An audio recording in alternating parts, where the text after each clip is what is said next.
बिस्मिल्लाहिर्रहमानिर्रहीम। Welcome to सरकारी job गुरु। दोस्तों, आज की इस वीडियो में हम बात करेंगे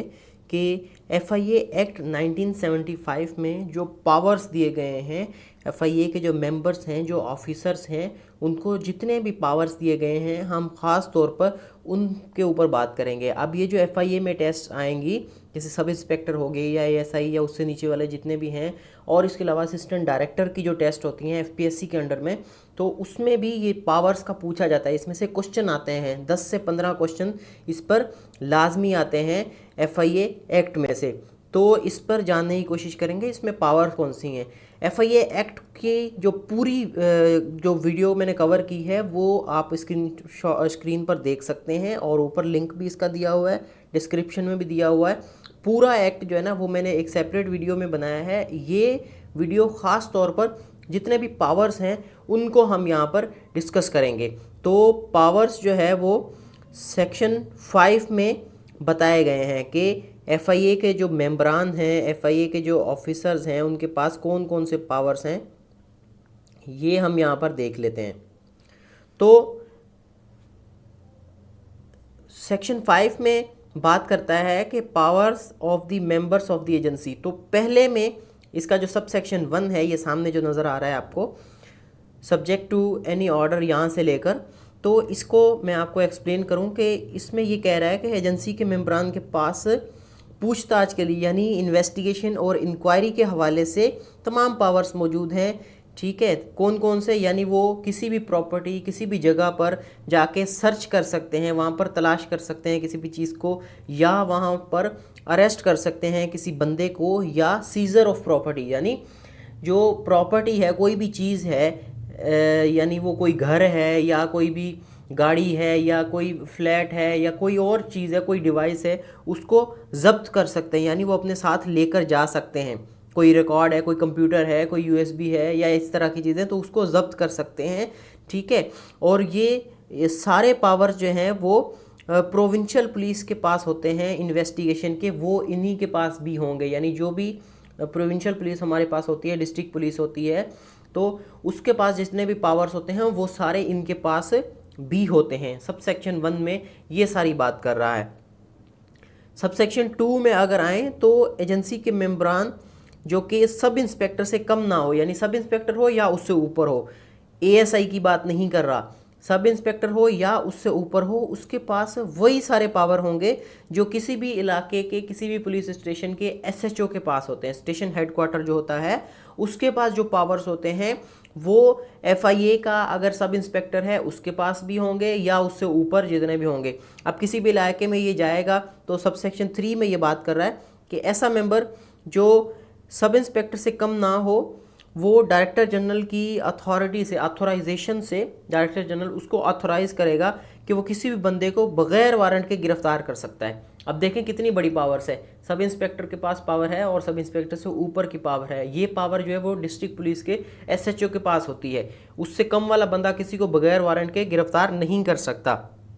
अनलेस उसमें कोई स्पेशल ऑर्डर जारी हो आईजी या डीआईजी की तरफ से। तो यहाँ पर भी,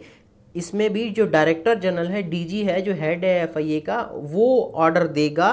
तो ये बंदा जाकर, सब इंस्पेक्टर हो या उससे ऊपर का हो, सब इंस्पेक्टर से नीचे वाला नहीं, फिर वो जाके किसी भी बंदे को बगैर वारंट के गिरफ्तार कर सकता है। और इसमें या तो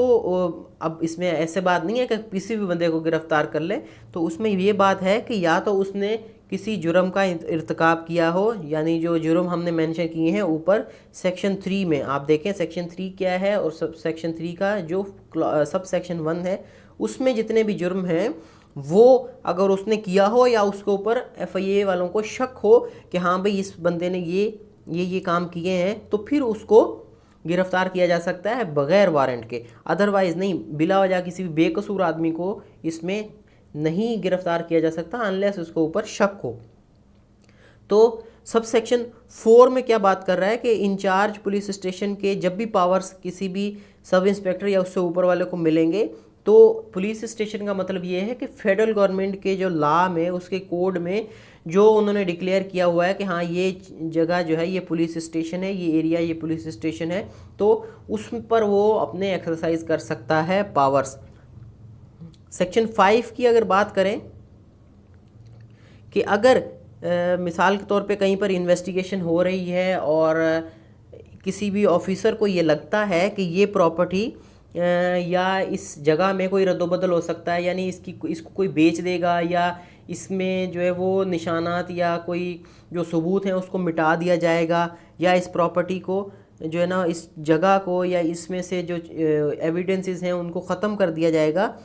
तो फिर वो क्या करेगा, वो मेंबर लिख कर दे देगा, रिटर्न ऑर्डर देगा जो उस जगह का या उस चीज़ का जो ऑनर होगा, जिसके पोजीशन में वो फॉर द टाइम बिंग वो चीज़ होगी, उसको ऑर्डर करेगा कि भाई आपने इसमें कोई रद्दोबदल नहीं करना, ना ही इसको किसी और को देना है, ना बेचना है, ना ट्रांसफ़र करना है, कोई रद्दोबदल नहीं है। ये जो है ना वो यानी फॉर द टाइम बिंग उनके दायरा इख्तियार में आ जाएगी, उनके अंडर में आ जाएगी FIA की, क्योंकि वो इन्वेस्टिगेशन का हिस्सा है। ठीक है, जब तक वो खुद ऑर्डर ना दे कि हाँ भाई ठीक है आप भले आप इसमें कोई चेंजिंग करना चाहो तो करो, या उसमें कोर्ट का ऑर्डर ना आ जाए, तब तक वो बंदा जो ऑनर है उस चीज़ का, उस जगह का, वो उसमें कोई रद्दोबदल नहीं कर सकता।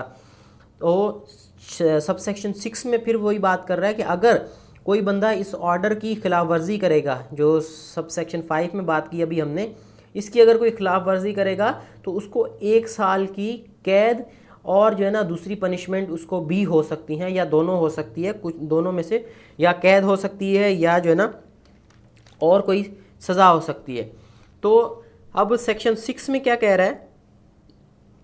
Power to amend the rules. अब अमेंड करने की पावर किसके पास है, यानी ये जो फेडरल गवर्नमेंट है सिर्फ उसके पास है कि इस शेड्यूल को या इसमें से कोई भी वो इस एक्ट में कोई भी चेंजेस लाना चाहें, कोई चीज़ नई लाना चाहें, कोई चीज़ ख़त्म करना चाहें या किसी को मॉडिफाई करना चाहें, तो रद्दोबदल की सारी पावर जो है ना फेडरल गवर्नमेंट के पास है, और कोई नहीं कर सकता। FIA का DG भी नहीं कर सकता, प्रोविंशियल गवर्नमेंट नहीं कर सकती, या कोई और नहीं कर सकता, सिर्फ फेडरल गवर्नमेंट के पास ये इख्तियार है कि वो इसमें रद्दोबदल कर सकता है, तरमीम कर सकते हैं। अब section 7 delegation of power. Delegation of power का मतलब ये है कि डायरेक्टर जनरल अपनी कुछ या तमाम पावर्स जो है वो या इख्तियारात किसी भी मेंबर को दे सकता है। ठीक है, अब वो क्यों ऐसा करेगा, यानी वो देखेगा कि भाई जैसे वहाँ पर ऊपर हमने देखा था कि वो अरेस्ट करने की पावर दे रहा है सब इंस्पेक्टर को, या कोई भी ऐसी कंडीशन आ जाती है जिसमें उसको पावर्स डेलीगेट करनी पड़ रही हैं, तो ऐसी कंडीशन में वो क्या करेगा, रिटर्न ऑर्डर देगा और उसमें रीज़न लिखेगा कि हाँ भाई मैं ये इस रीज़न की वजह से अपनी ये पावर जो है वो डेलीगेट कर रहा हूँ। तो ये थी पावर्स जो मेन FIA एक्ट में है। अगर आपको ये अभी समझ में नहीं आ रहा तो इसको कंप्लीट एक्ट को समझें। ये नेक्स्ट वीडियो का थंबनेल आपको ऊपर नज़र आ रहा है अब एंड में, तो इसके ऊपर क्लिक करेंगे तो आपको नई वीडियो, जो पूरी वीडियो है, कंप्लीट वीडियो है, FIA एक्ट को एक्सप्लेन किया हुआ है, वो आप देखें, ये वो आपके लिए हेल्पफुल होगा। और इसमें 15 से 20 क्वेश्चन होते हैं। मैं आपको बार बार ये बात कर रहा हूँ कि 15 से 20 क्वेश्चन टेस्ट में होते हैं। अगर आपने इसको समझ लिया अच्छे से, इसकी डेफिनेशन समझ ली, तो ये टेस्ट पास करना आपके लिए कोई इशू है ही नहीं। बाकी जनरल नॉलेज वगैरह वो बहुत ईजी होते हैं। एक्ट वाले जो क्वेश्चन होते हैं 15 से 20, ये जो है ना वो वाज़े फ़र्क क्रिएट करते हैं जो कैंडिडेट सिलेक्ट होते हैं और जो नहीं होते। तो कीप वॉचिंग सरकारी जॉब गुरु। अगर आपने ये चैनल सब्सक्राइब नहीं किया तो इसको सब्सक्राइब करें और इसको दूसरों तक शेयर करें। Thank you.